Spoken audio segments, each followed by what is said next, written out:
Greetings everyone, I'm Mar. Once again, this is my opinion. As I've said multiple times, with comedy you have to have friction. This episode definitely gives a good example of that, and that's the friction between Ray and his parents, and the frustration that Ray feels whenever his parents do something that gets on his nerves. More so when it's them showing that they are not grateful for what he does with them. Thing that comes to mind off the top of my head with that is the Fruit of the Month Club from the first episode. That ties into this because, like that, this is based off of something from creator Phil Rosenthal's life. Of course, this is the toaster. Now, Phil tells this story on the commentary track, which this is the first commentary track of the season, and it's one of two. And it is a fun commentary track, and he does take a good portion of it to tell this story. The story is that for each Christmas, while they were doing the show, they would send out gifts. Each one would do different ones. For this year, since it was their third season, they had a little bit more stroke with the network. They were successful. This was a little bit before they started getting all the Emmy nominations that the later seasons became known for. Phil decided, you know what? I'm going to send a toaster out to everybody. I'm going to have Everybody Loves Raymond on the side of it. It's going to be nice. Like in the episode, everybody loved the toaster. But his parents, they were silent on the matter. And he's like thinking like, I wonder if they got it. Probably got it, man. They haven't said anything, so they're probably like, eh. So one day he called up his dad. And he's like, hey, Dad, did you get the toaster? Yeah, I got it. It's a nice little toaster. No, thank you, son. Like, did you open it? No. Hey, go open it. You gotta open it. Long, dramatic pause. I don't have it with me. Why? We returned it and got a coffee maker. And, of course, Phil went off on his dad with that. And I actually got the quote he says that he told his dad right here. You're the reason we have the show! When you hear about the Fruit of the Month Club and that excellent overreaction, and there is some truth in there. I mean, the rest of that episode does help sell the show and probably why the networks picked it up. But I think if you were to nail down any specific moment in that pilot that the networks are like, we could have a good show at this, it was that Fruit of the Month Club scene. So in that case, yeah, he's right. They are the reason. Everything, he went off on them. And his parents ended up getting the toaster back. They opened boxes until they found it. And when his friends at the office found out about this, they told Phil, hey, we got to turn this into an episode. And Phil, you got to be the one to write it because it'll be therapeutic for you. And he's like, no, I can't do it. I'll be too angry. He's like, it'll just be therapeutic. Put a comedic spin on it. Phil did, and he is the one who wrote the teleplay for this. And his parents do have a sense of humor because Phil did sit down and watch the episode with them. And his mother said to his father while they were watching it, we're the psychopaths. Because that comes from a line later that Ray's character says to his parents, calls them psychopaths due to their behavior, which that's a little extreme, but in the heat of the moment, I can see why Ray would call them that. And of course, to go in with everything that Phil suffered through with this is a line that Ray put in while Phil was talking about the story, and that is, comedy comes from pain and suffering. That is pretty true. But then you just take that pain and suffering and you channel it and you get something funny out of it. Now, the plot of this episode pretty much mirrors the story that I just told about Phil's little experience with his parents. It's just done in an Everybody Loves Raymond way. Whereas Ray is in the Phil role, and it was his idea to give everyone they know, family members, toasters with Merry Christmas and all the names on it. And the opening scene is Ray in his typical neurotic Ray way. Like, oh no one's going to like this gift. It's going to be a stupid gift. It was a stupid idea. The stupid Ray. And he's talking with Deborah. And like, it's a stupid idea. And of course, they even do the nose joke where he's looking at himself in the side of the toaster. He's like, my nose is so big.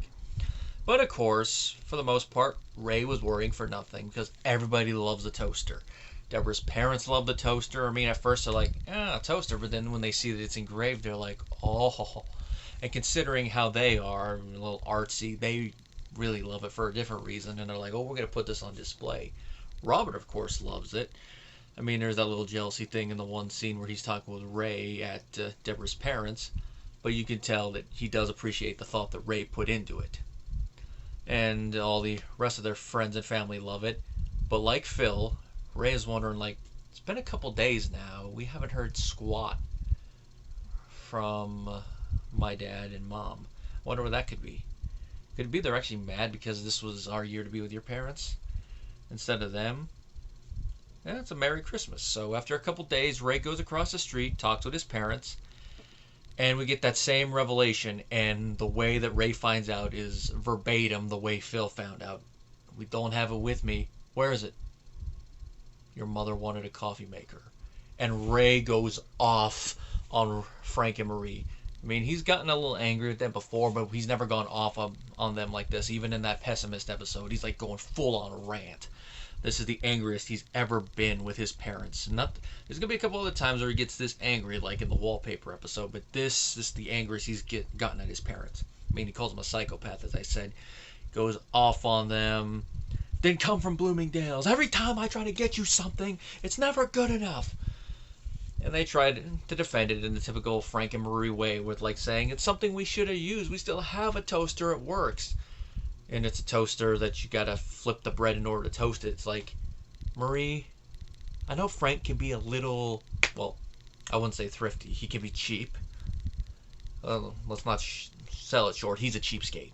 But when your toaster gets that broken, it's time for a new one. You should have just accepted the gift and then been excited later. But, you know, Ray storms out after being upset. And for a bit, he's like, what are they doing? They don't appreciate it. And what are they going to do? And like Phil's parents, Frank and Marie are trying to rectify it. And it's in their typical way where they're lying, oh, we didn't even open it. Open it, and you can definitely tell the coffee maker's been used.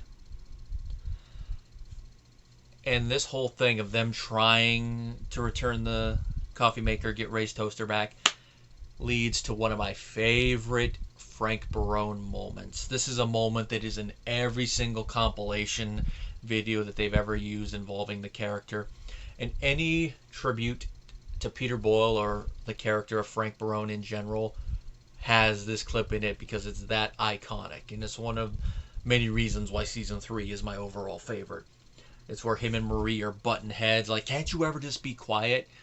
And she goes off on him, don't you tell me to be quiet. I'm not some trophy wife. And what makes this moment is it's partially the writing, but it's made perfect by the way that Peter Boyle sells this. Like, you can see as he's acting through, you can see that the character, Frank, is digesting what Marie just said to him. He's trying to comprehend it, and his facial expressions just really sell it because he's like, and then the way he says, you're a trophy wife? The pause in between it to allow the audience to laugh. What contest in hell did I win? Just the way he says it, it's like, oh my God, Frank. It's such a Frank moment. Now, eventually, they do get the toaster back because a lady comes in with it. Is like, hey, I got this for my son for Christmas, but I think you guys got the names wrong. You know, Marie's like, hey, that's ours. It's like, are you returning that? Why? I would never return it. This was from my son. What kind of mother would I be if I returned it? Shots fired! Shots fired! Of course, Marie takes it, and this is after Frank when he's gone through the back, which leads to a shot that Phil on the commentary called I'm going to look at my notes real quick. I think it's Kubrickian. He's trying to say it's a very Kubrick shot, but he says Kubrickian because it's Frank walks in, camera's there, and then it pulls back to show just how many toasters he'd have to look through back there. It is a nice shot. It's one of the most complex shots we've seen in the whole show, and that's mainly because with sitcoms that follow the traditional 3-camera format, you rarely see a lot of variation in the camera work. There might be variation in the editing, but not much in the camera work. So that's a nice little shot to throw in there.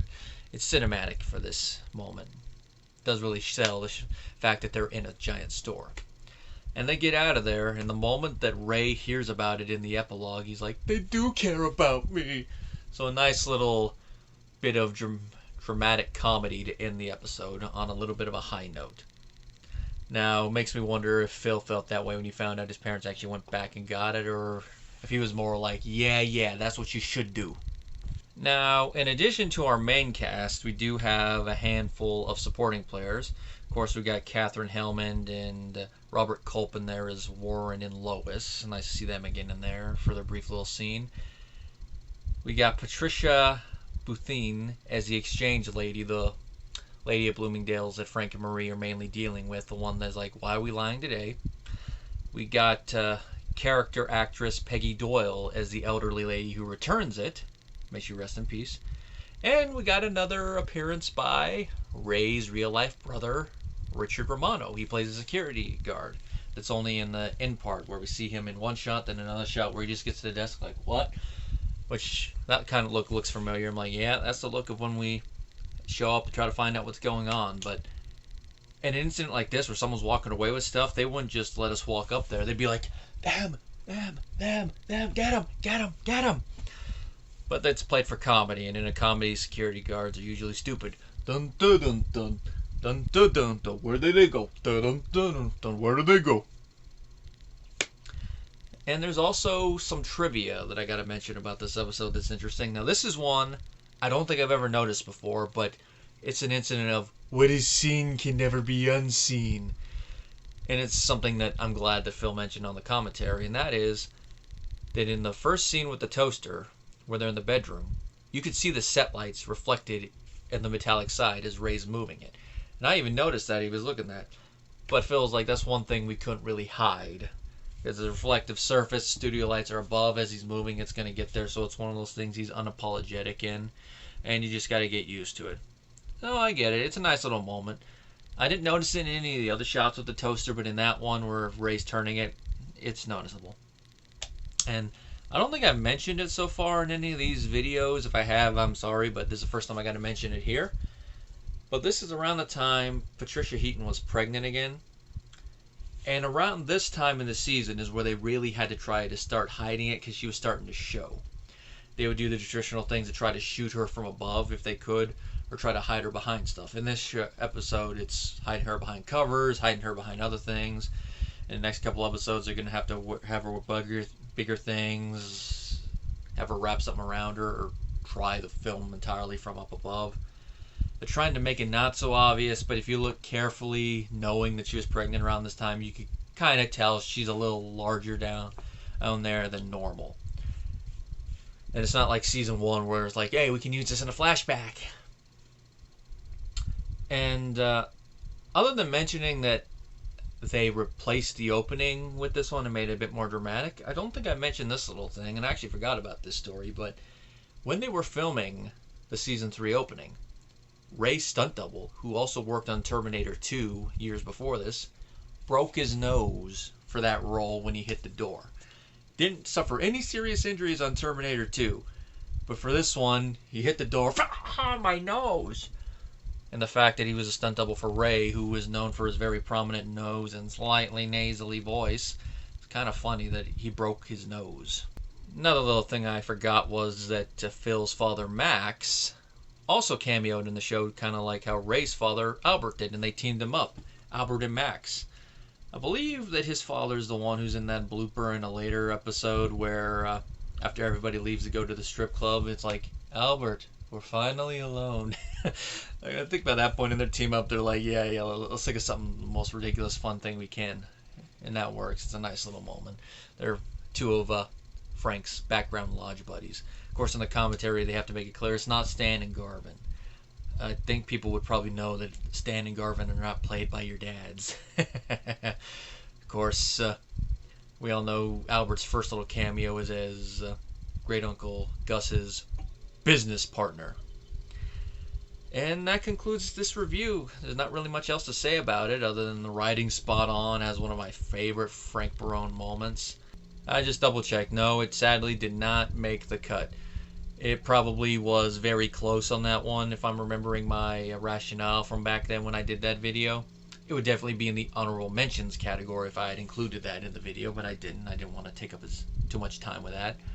Definitely comes with my recommendation along with the next episode, which actually did make my top 10 favorites of the entire show, and it is a Frank and Ray-centric episode centered around their relationship when Ray was younger in the game of ping pong. And that concludes the episode. If you enjoyed the video, be sure to like and subscribe. If you wish to support the channel, both the Patreon and PayPal links are down below. If you subscribe to the Patreon, there are a couple perks down there. Just check on the link and you'll be able to see them. One of which, of course, is being able to request future videos. You want a book or short story you want me to read, put it there. Want a film you want me to review, there's that. Or if you want me to review another King of Queens episode besides the one I plan on reviewing, you can throw that in there.